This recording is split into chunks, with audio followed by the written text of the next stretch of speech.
Selamat datang kembali di sesi pembahasan mendalam kita. Hari ini kita fokus ke bagian yang seringkali jadi tantangan besar nih buat pemimpin. Bukan cuma soal menyampaikan pesan, tapi gimana mempertahankannya, ya kan? Betul sekali. Seringkali energinya habis di penyampaian awal aja. Nah, kita akan coba gali bagian ketiga dari buku John Baldoni, Great Communication Secrets of Great Leaders. Mau lihat strateginya biar pesan kepemimpinan itu nggak cuma lewat, tapi benar-benar hidup, relevan, terus bergema gitu. Sip. Karena komunikasi kepemimpinan itu kan siklus ya, nggak berhenti. Betul. Jadi misi kita kali ini bongkar rahasia di balik pesan yang awet. Gimana caranya ide penting itu terus ngebentuk tindakan tim ya kan, jauh setelah rapatnya selesai. Mari kita gali. Persis. Dan yang sering dilupakan orang, mempertahankan pesan itu bukan kerjaan tambahan, justru itu inti kepemimpinan efektif. Ibaratnya jaga api biar nggak padam di tengah kesibukan sehari-hari gitulah. Setuju. Kalau pesannya hilang atau kabur, wah kepercayaan bisa goyang ya. Banget. Makanya ini bukan sekedar ngomong. Ini soal fondasi hubungan jangka panjang, pemimpin dan timnya. Menarik, menarik. Oke, jadi gimana dong langkah konkretnya biar pesan itu tetap menyala? Buku ini di bagian 3 nyorot beberapa hal penting. Yang pertama, ini kedengarannya simpel tapi susah nih. Terhubung melampaui kata-kata. Bab 9 ya itu? Iya, bab 9. Maksudnya? Maksudnya bukan cuma soal apa yang diomongin, tapi gimana kita sebagai pemimpin bangun jembatan, emosional, intelektual, bahkan fisik. Oke, koneksi ya, bukan cuma informasi. Iya, contohnya di buku itu menarik, ada George C. Marshall. Dia kan kalau briefing kongres, wah faktual banget. Betul, data kuat ya dia. Nah, itu kan koneksi level intelektual. Bangun kredibilitas lewat fakta.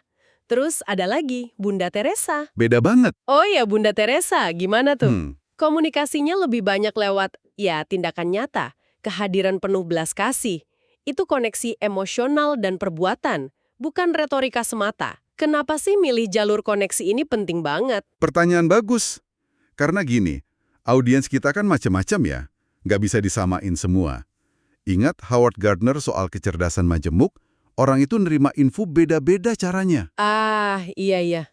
Macam-macam kecerdasan itu ya? Betul. Jadi, milih jalur yang pas, kayak Marshall pakai data, buat yang butuh logika. Atau Bunda Teresa pakai aksi buat sentuh hati, itu kunci biar pesannya nggak cuma didengar, tapi juga dirasain, nancep gitu loh. Bikin mereka benar-benar terlibat, bukan cuma dengerin pasif. Jadi pemimpin mesti kayak bunglung komunikasi gitu ya? Bisa baca situasi, baca audiens, terus nyesuain gaya. Persis.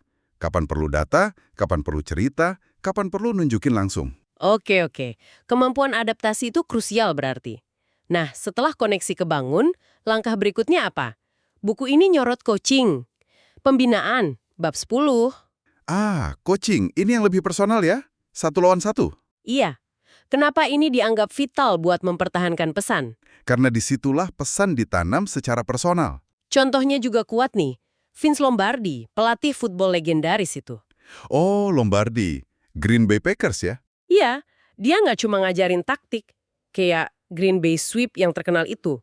Tapi lebih dari itu, dia nanemin ekspektasi tinggi, keyakinan ke tiap pemain. Personal banget. Jadi nggak dipukul rata ya? Nggak. Atau Harvey Panic, guru golf. Pendekatannya simple, tapi fokus ke hubungan, kepercayaan. Metodenya beda buat tiap murid.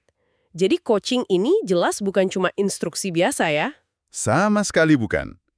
Kalau kita lihat gambaran besarnya nih, coaching itu mekanisme paling efektif buat nerjemahin pesan kepimpinan, visi, nilai, strategi, jadi perilaku nyata di level individu.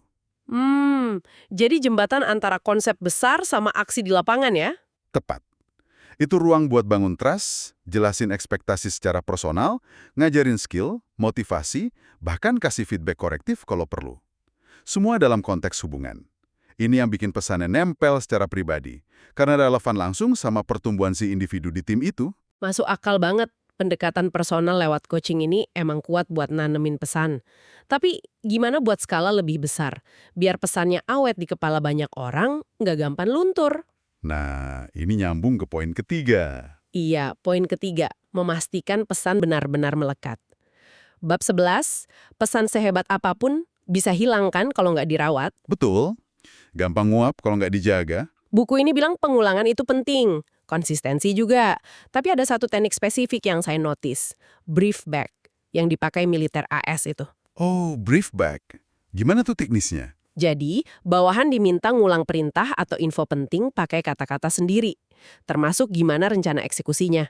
Kedengarannya simpel ya, tapi kok efektif? Simple tapi dalam efeknya. Efektif karena dua hal. Pertama, mastiin pemahaman benar. Kedua, dorong akuntabilitas. Gimana maksudnya? Pas orang harus ngomongin ulang pakai bahasa sendiri, itu maksa dia mikir lebih dalam. Nggak cuma, oke, siap doang. Terus, pemimpin juga jadi tahu kalau ada salah paham, bisa dikoreksi cepat. Ah, oke. Jadi ketahuan nyambung atau enggaknya ya? Iya.